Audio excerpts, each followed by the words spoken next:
GM, everyone. Welcome to another episode of Make It Rain. I am joined once again with Mr. Jake, Derek, and guest host Big Ruthless, coming fresh off a showdown bink last week and last week's slate. Big congratulations, sir. Always nice to see MVHQ fam and Make It Rain fam at the top of the leaderboard with no dupes on a showdown slate. Go figure. Let me go ahead and get this lineup up here for everyone to see. And then you can kind of talk us through what you're thinking and how you landed on this lineup here. Oh, man. I mean, not only was it no dupe, but it was in core. Like, I feel like I just like somehow hacked the system here. I don't even know what, like, I just super used it. But basically, I think generally, I mean, funny enough, I think on the Spaces yesterday, I said it was like once you have like 4 or 5 lineups, you know, and you get down to it, you just start throwing things in. This is my second lineup, so but the point is still there. Basically, we're at the point in the season where I don't really want to like be necessarily investing on like random slates like this. Like I don't want Indy's team, but I had an Alec Pierce from like, you know, a holiday pack or whatever. I don't, you know, Dallas is good, but like. So it kind of got down to it. I had a couple Dallas defenders and Pollard and Pierce and maybe a couple other ones left. But this kind of makes sense in that when the defenses are doing good, so is the running back. Mm-hmm. And if you think the running back is just like gonna eat like Pollard loves to do when it's like, I think this is the third time now. Granted, this is actually the lowest score that when he's like actually really gone off that he's had. But I think he's had 2 30-point plus games.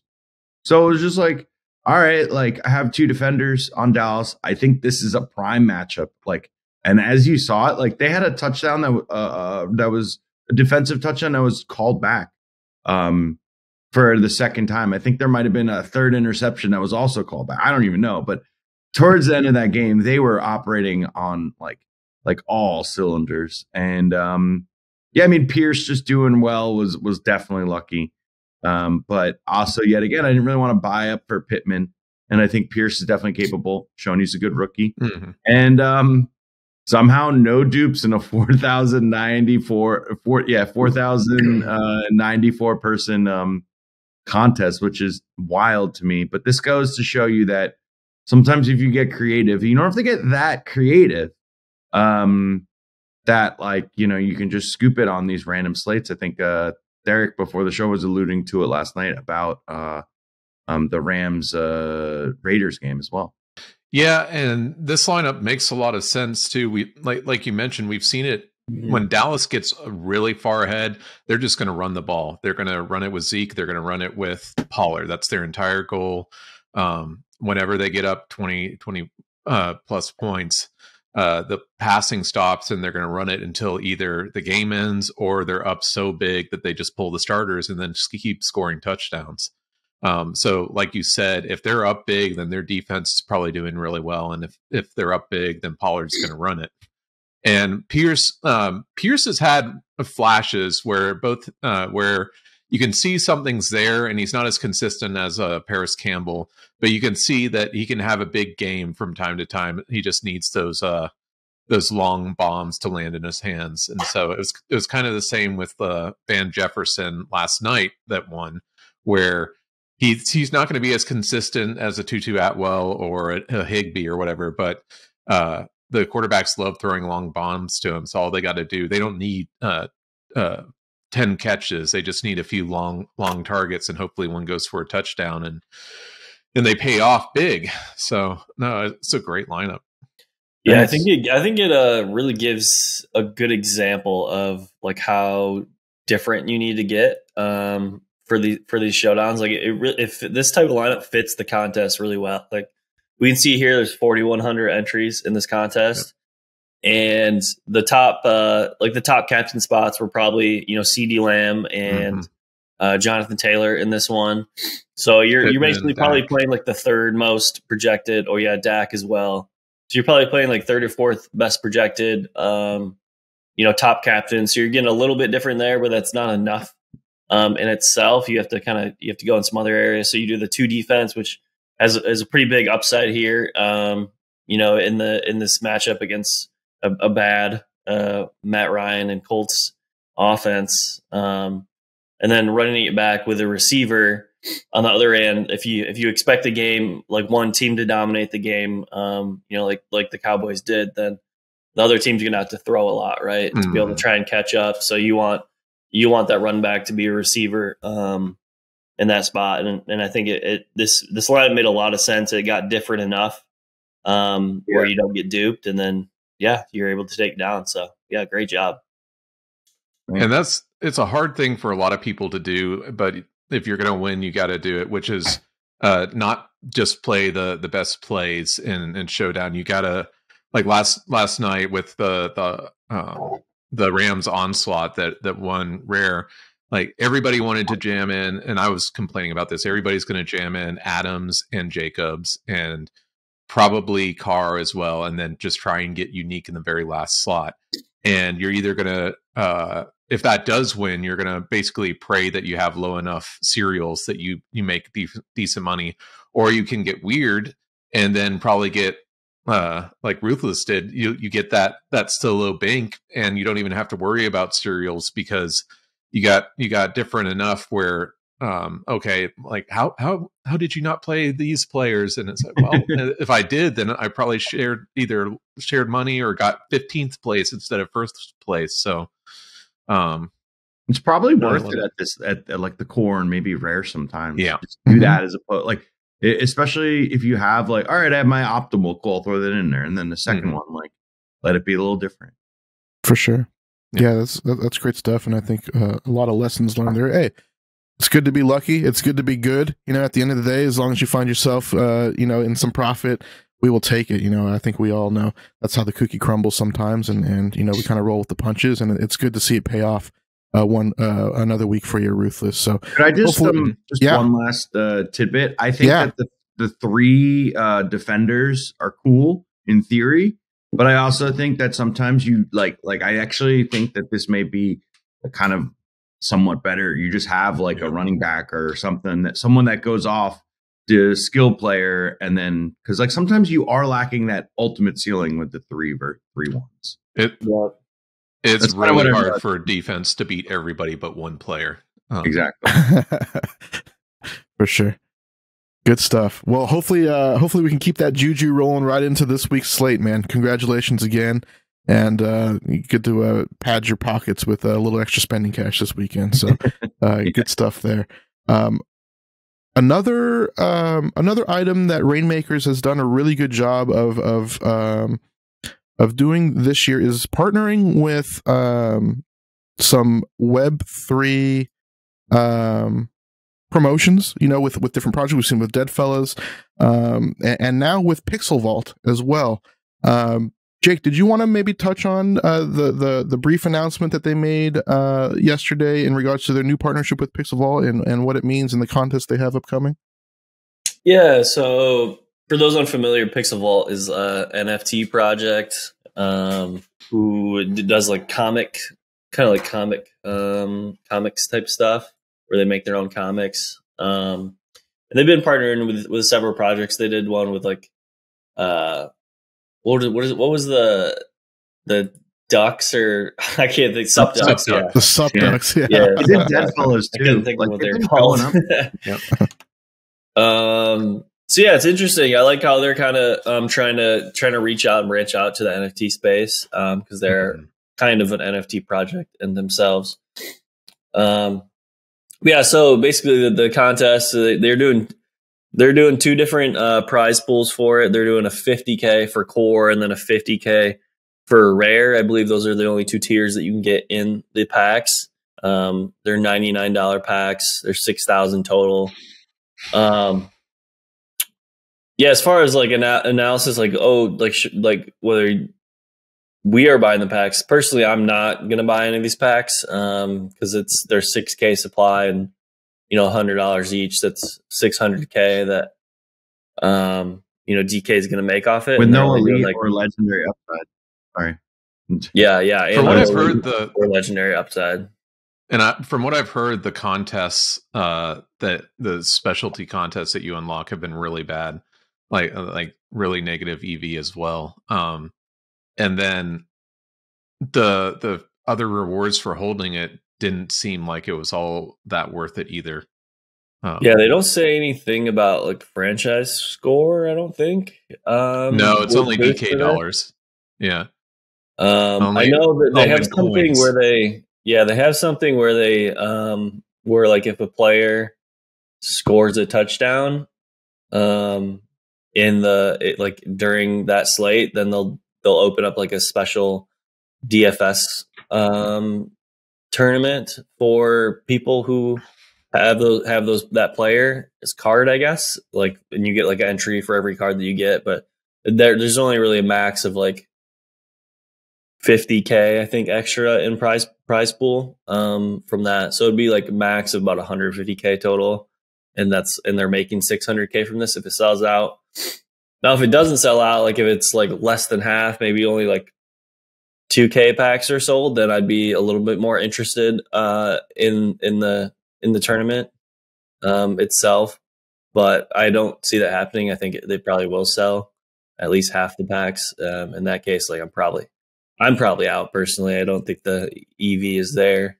Yeah, I think those are all good points. Yeah, I think it's nice to see these partnerships come to fruition, right? And everything that they're trying to do with Rainmakers. We'll see how it plays out with how the packs do sell, and kind of make some judgment calls here in the coming weeks. But yeah, I think it'll be it would be nice to see a little more incentive to join these kind of promotional contests, and give a little more incentive to players to join. And spending that much on packs at this point in the season probably isn't the most enticing thing for many players. There's only 4 weeks left in the season. If this was at the beginning of the season, it'd be way more enticing. But there's only 4 weeks left. Like, I'm not going to spend $99 on a pack to maybe to get players I can only use for another 4 weeks, and they're probably not going to be good in the first place. So yeah, it's hard to work that part into the portfolio strategy. Go ahead. It is good seeing that they're now kind of moving up the Web3 chain. Subducks, I can't remember the last time I've really heard much about them prior, and it was cool. It seemed like, and then the Subducks like artists made the trolls for DraftKings, which was like their resident NFT, and then they went to Deadfellas, which I kind of like the Deadfellas offering. It was a fun one for Halloween, and then now we're going to PixelVault, and I think I said it like in our little Rainmakers chat, but I think we will be seeing bigger brands next year, and maybe Bored Apes and like maybe Cool Cats or something down the road. It'll be interesting to see what year 2 looks like. For sure. I really enjoyed Deadfellas. I thought that was their best executed one. Yeah, and the art on those was cool too. And I think to your point, Ruthless, right? I think just kind of this does a good job of setting the foundation, setting the stage for future contests and future Web3 promotions down the line. We know, with the inaugural season being here with Rainmakers, everything is a little bit of a test right now. So, but it is good to see this. Good to see, any visibility is good visibility. So it'll be exciting to see how this plays out here over the next couple of weeks. Yeah, these drop on the 13th. So Tuesday. And also I was wrong. There is a franchise boost. If you have all 20 of the PixelVault, there's a franchise. It's only 1,000, right? Yeah. I honestly don't pay attention to franchise score stuff because it doesn't really do a ton. No. So I don't know if that's good or not. You guys get paid every week? Because I do get like $30 every week. Yeah. I do. Yeah, I do get paid a little bit. But I'm not trying to win it or anything. No, you have to own Rainmakers and Legendaries to really be high up there, and it's just above my pay. So, I'll take the $30 a week and just make sure that I'm above the cut line. Exactly. Pays for my dinner to Sizzler every week, once a week. All right. Well, like we enjoy doing every week, let's go ahead and take a look at the marketplace. We have a nice week 14 slate upcoming, and let's see if we can find some edges in the marketplace and kind of talk through some end of season strategy as some of the prices continue to dip lower and lower. Theric, did you want to go ahead and take the lead here? Yeah. So just like every week, we're still seeing sort of a slow, steady decline in pricing, which makes sense. We're going to see that throughout the end of the week or the end of the season. Probably week 17, we're going to see a significant drop off as a lot of players won't play week 18 since their teams will be set in the playoffs. But it's getting to the point where if you want to take a shot at the higher tiers, we're getting cheap enough in a lot of the lineups, especially this week when a lot of the high priced players are not on the slate, that if you want to move up a tier just to try it out and see if you can build a solid lineup that can cash, it might be worth it this week. The highest price players are mostly off the slate this week. And the ones that are higher priced, like Josh Allen, Jalen Hurts, things like that, just looking at rare, they're on games where you're not really expecting a ceiling game from them. So they're not a have to have it type player. You can pay less. But the main thing I'm seeing is consistent drop in pricing, which is what we expect throughout the season as these cars get less and less valuable as there's less games left. One thing I'm curious about is, you guys think like these at the very top tier, like Josh Allen 950 still, Steph Diggs still 825. I'm curious, like when's the ball going to drop on these top guys? And will it? I guess. Probably not till playoffs, at least for them, because I think everybody's keeping the price high because they think they can play another 3 weeks worth of playoffs. They think the Bills are going to go far, and you'll need those for throughout January. So for those, I would expect those to stay high. For the ones that probably aren't going to make the playoffs, like Amon-Ra, I wouldn't be surprised for that to tank in week 17. Yep. Yeah, they're starting to separate a little bit. From when I was scrolling through the marketplace yesterday, it seems like, if you look at like Jalen Hurts, it's like $1,000 for an elite Jalen Hurts, and just because they, probably gonna have the first round bye and it'll be in the playoffs, and yeah, like the Buffalo players are starting to kind of separate as well. I'm kind of just scrolling through trying to figure out if I can build a lineup for under $100 in elite, which you can't yet. You can get close. You can go. I mean, and to kind of build on what Theric is saying is, so if you're playing these, you can't really expect you're going to necessarily win with a David Mills like to Philip Dorsett stack. That's $50, by the way. But you can, like, the pack, if you want to like build and kind of try to cram for the last few weeks, like you can play like the bankroll boosters or the prize pack ones, and then kind of just like it perpetuates where, all right, maybe I'll hit a rare or I'll hit a big, a decent elite card. But yeah, so it's definitely worth considering as things get closer to the end of the season. Evan Ingram is like $22. So that's like $70 right there. And maybe you can pay up and then boom, you get like $150 decent lineup that can actually hang with some of the field. Yeah, I'd say for like the rest of the season, I would expect like this downtrend to go even faster than normal, especially for like the non-playoff team players, just because it's like exponentially like less games. If you go from 4 games to 3 games left in the season, that's like a 25% less games right there just by one less week.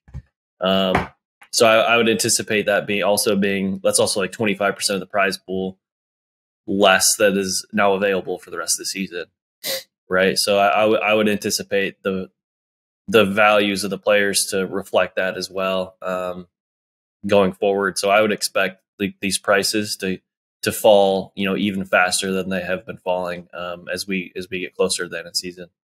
Yeah, good stuff, fellas. I agree on all accounts. But it is still an angle to the game to keep an eye on and understand the risk if you do get into the marketplace here and do make some purchases. Right there is a very large certainty that the prices will continue to go down.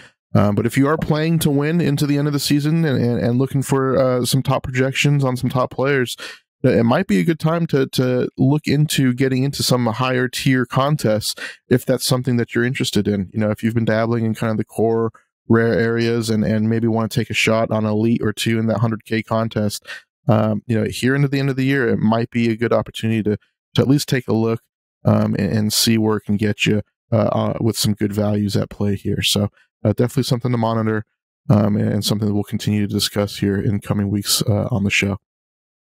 Okay, so let's take a look at some of our favorite undervalued and overvalued players in the marketplace. Jake, who do you have your eye on this week? Yeah, as we can see here, we got Monrock continues to just show that he's an absolutely elite talent here in a high-powered Lions offense. We see him gaining, despite the fact that the Lions are, don't have the best record. There's still a chance for them to make the playoffs for sure, but it's more of an outside chance. So it's interesting to see a guy from a non-playoff team get steamed that much here on the top gainers board, but he has been absolutely killing it. So that is understandable. Tony Pollard, another one who had another big game despite Zeke being back, and he has a great matchup here up against the Houston Texans. They're a 17-point favorite. The Cowboys are. So expecting a very run-heavy game there. And then we see our guy, Los Angeles legend Baker Mayfield after his big time comeback win against old Poops Raiders. Unfortunately, had him on another level last night, having to watch that unfortunate series of events for Raiders fans. But he actually looked pretty good after 2 days, only being there 2 days. Sean McVay in his head, giving him all the plays, and he's running with it, and he was slinging it out there. So we see him obviously boost up now that he's a starting quarterback again. And then on the loser side, we see some injury guys here. Kenneth Walker is questionable coming in this week. I don't know if he'll play or not. I haven't seen his injury status recently. Jimmy G, unfortunate injury again. Jimmy G can just never stay healthy for a full season, unfortunately. Now they got Brock Purdy in there for the 49ers. Hopefully he can take them to the promised land. We'll see what happens. Lamar getting hurt, Josh Jacobs coming down here. I don't know when the snapshot was taken. Maybe it was after the game because they just played here on Thursday night. Yeah, good stuff. Thanks for walking through. Is there anyone on this week's slate or in the marketplace that you've had jotted down as someone that might be a little overvalued or undervalued this week? Yeah, I've been checking it out. I mentioned Brock Purdy as the new quarterback there over at San Francisco, and kind of correlated with that. Guy who I think is a little bit overpriced right now is Brandon Ayuk. He's $115 for elite, $8 for a rare, and $3 for core. He has a quarterback who's a 7th round pick, who I've never even heard of before, and I follow the NFL pretty closely. So, it's. I mean, he looked all right. Brock Purdy did in his first game back, but I don't think he's really going to be anything special for this passing core. Definitely a downgrade from Jimmy G. And Ayuk also is not really a guy who's shown to be like a big time contributor, just because they have so many mouths to feed there at the 49ers as well, with Kittle there, Deebo Samuel there, McCaffrey there now. Ayuk hasn't gone over 85 yards in a single game this season, despite having some nice target volume. So he's just a little too expensive for me. I like some other guys around his area better than him. And like a guy who's cheaper, who's underpriced, is Jerry Jeudy. Broncos aren't going to have a playoff game, but they do have 5 games remaining this season. He has great matchups in all 5 games. They get Kansas City, Arizona, the Rams, Kansas City again, and then the Chargers to finish out the season. He's only $89 for elite, $8 for a rare, and $1.50 for core. And Courtland Sutton looks like he's probably not going to be out this week. He might not be back for the rest of the season, or at least maybe a couple weeks. It sounds like it's a multi-week injury that he's dealing with. So Jerry Jeudy is going to be the alpha there. So really liking Jerry Jeudy at these current prices for the rest of the season here. Love that. Big Theric, anyone on your radar? At this point, not really. I'm kind of trying to maybe pick up some small pieces for some of the showdowns, but I'm trying to just kind of hold on to what I have at this point. And I'm not selling off, but I'm trying not to buy too many more people, just because at some point I need to stop spending money and start making money on this season. So what a concept, huh? What a concept. Yeah. Sounds good. What about you, Ruthless? Anyone on your radar? I'm kind of in Theric's boat, actually, where like literally I bought a Fournette like for $95 for the showdown slate. And then like that was a good spot because he actually was like just as active as a Rachaad White. But so besides that, I really haven't been buying too much. I do think that Etienne at $300 at Elite. I don't actually know what he is at Rare Core. Mostly just looking at Elite for my like pricing. That just seems high because we're now hoping that we've been coping, I guess, at this point, thinking that he's going to get the receiving, yards and just catches. And he's just not. It just hasn't happened. So at some point, you kind of have to price that in. And it doesn't feel like that's completely priced in, even though he's a hell of a player, having a great season. But he's playing against Tennessee this week. Not a great matchup on the road. And then for underpriced, I think Deshaun Watson. Like I don't agree with him, as personally, but as far as football goes, I think he's $175 for Elite. He's going to be forced to throw this week against Cincy on the road.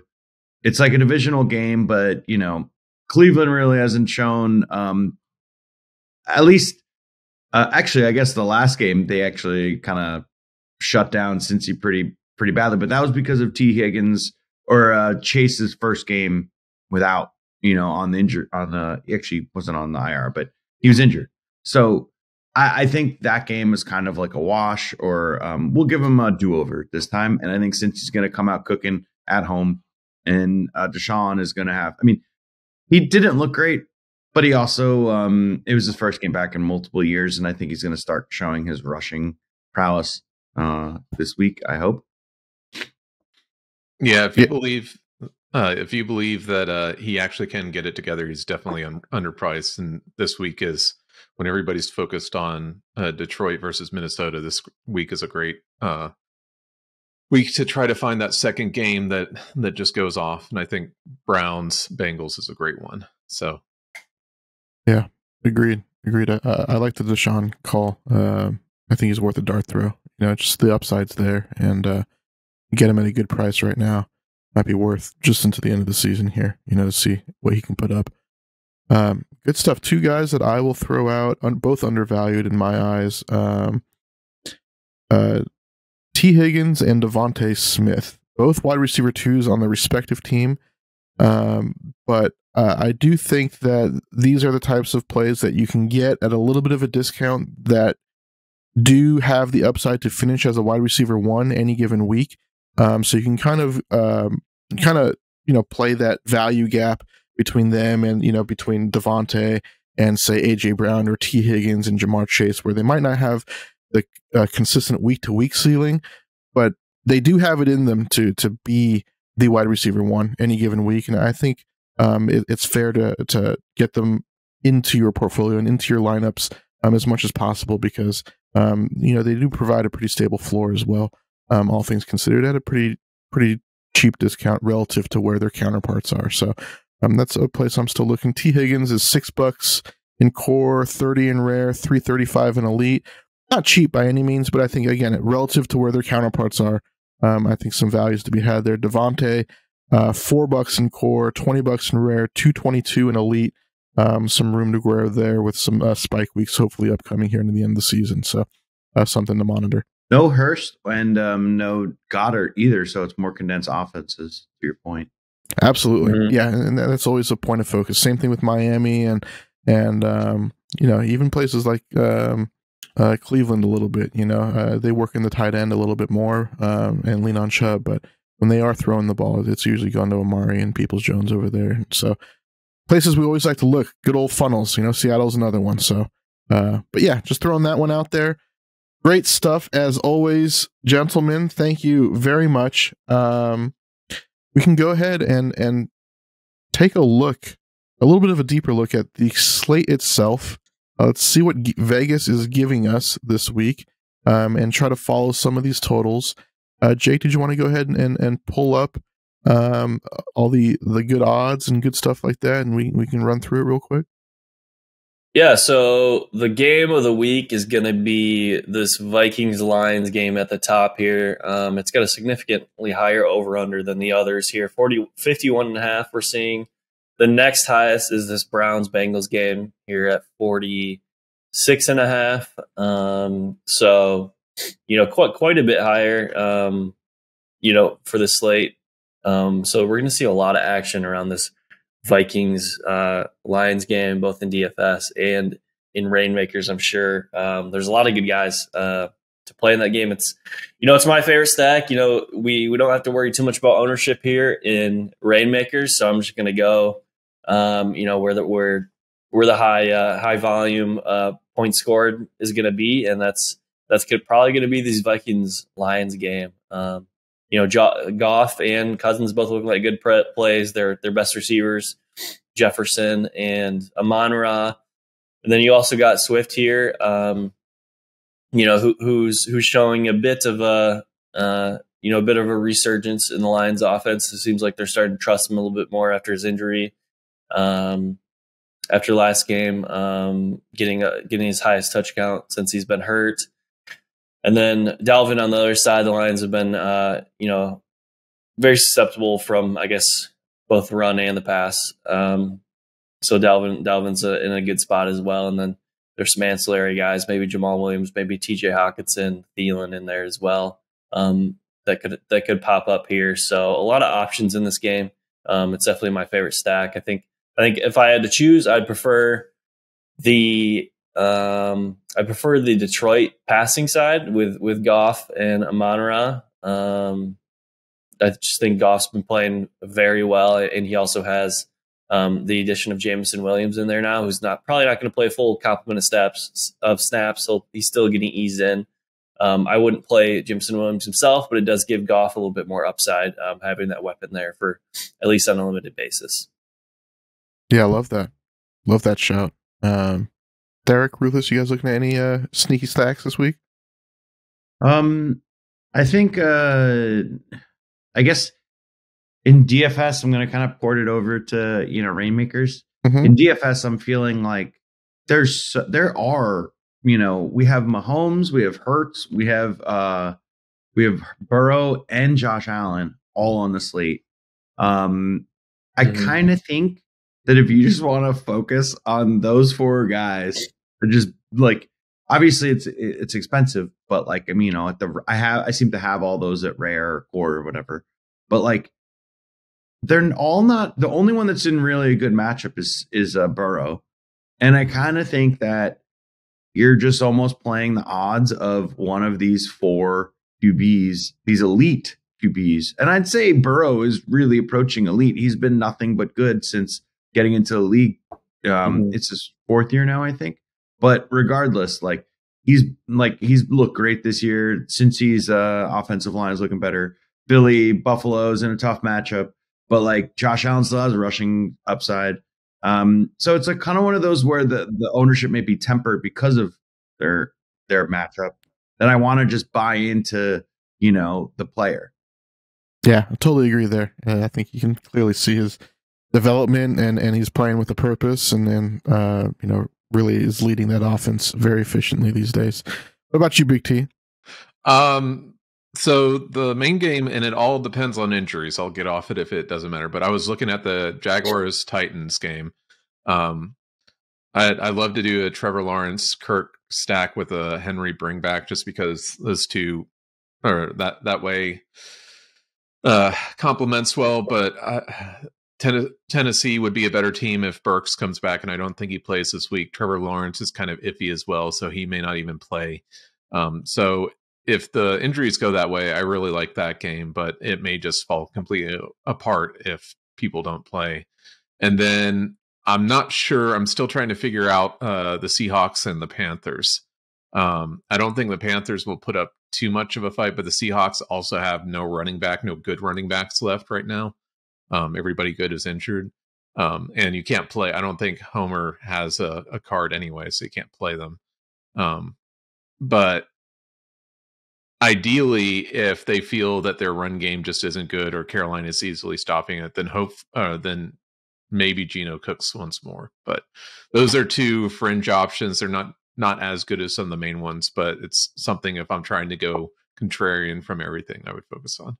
Yeah, I love that. I've had a wandering eye on that game myself. I totally agree on all your points there. And I think the upgrade to Darnold, really does make DJ Moore relevant weekly here. So I think they have a nice rapport together. One other game that I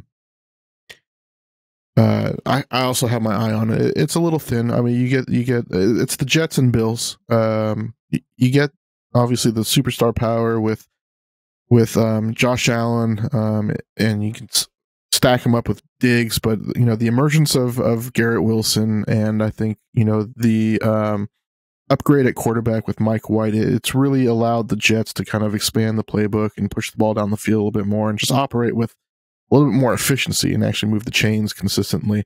So I think there's a sneaky shootout spot here. I don't think Buffalo's defense has been all that it's been cracked up to be over the past month or so. Obviously, they just lost Von Miller as well. So there's a little pressure taken off of the offensive line of the Jets. So I think there's an opportunity here for some points to be put up. I'll have my eye on this one and probably have a little taste of it.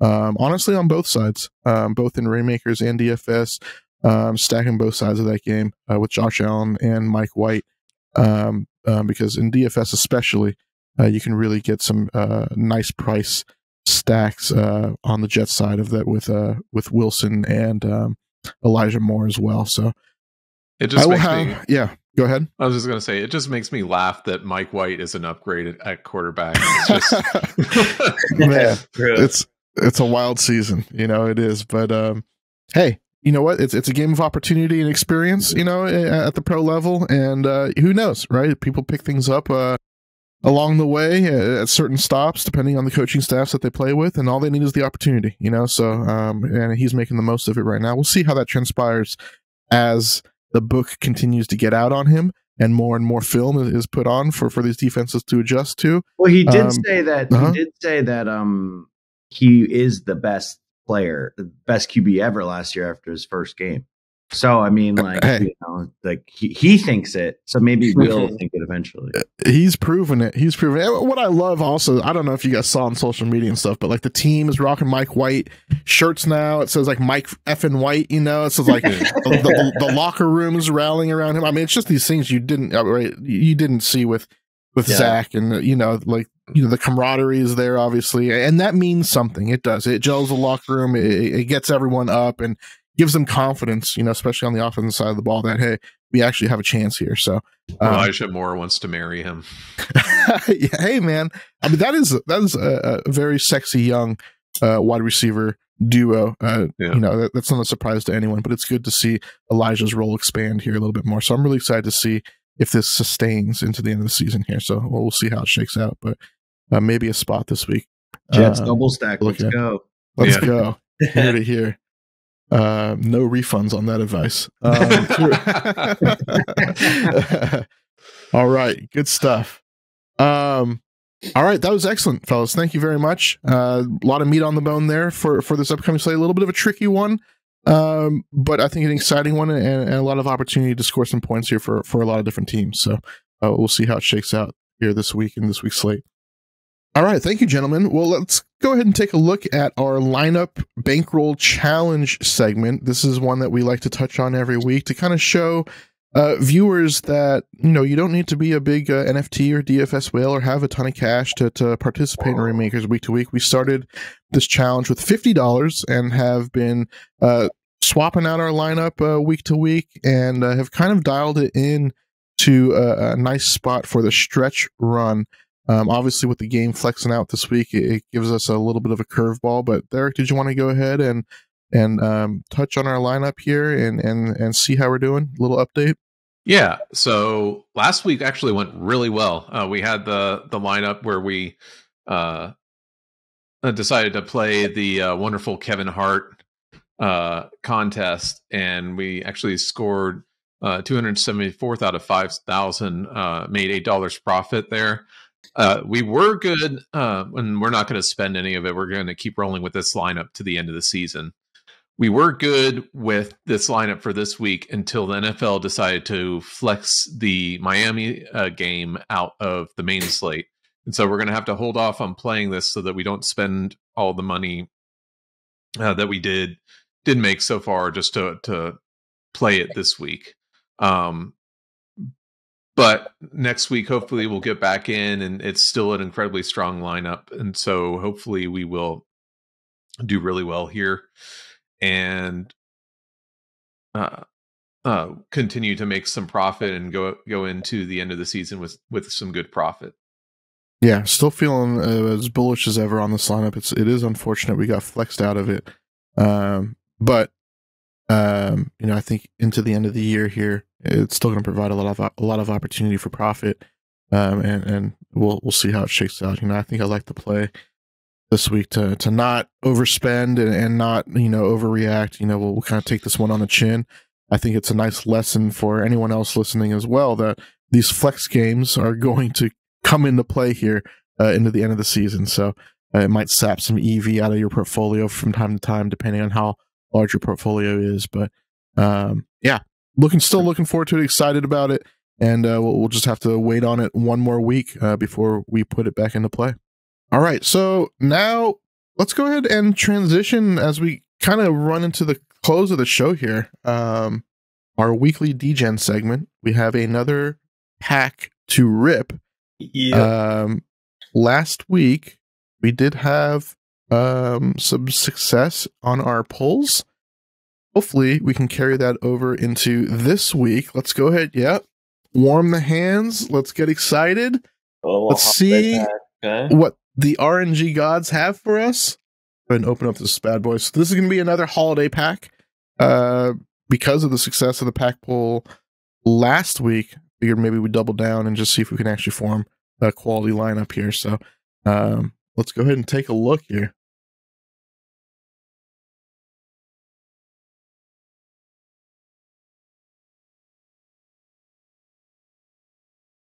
All right. No elite right off the bat, but we will take this nice and slow. Let them tease us up a little bit. There we go. Who we got here? Mr. Njoku? Chase.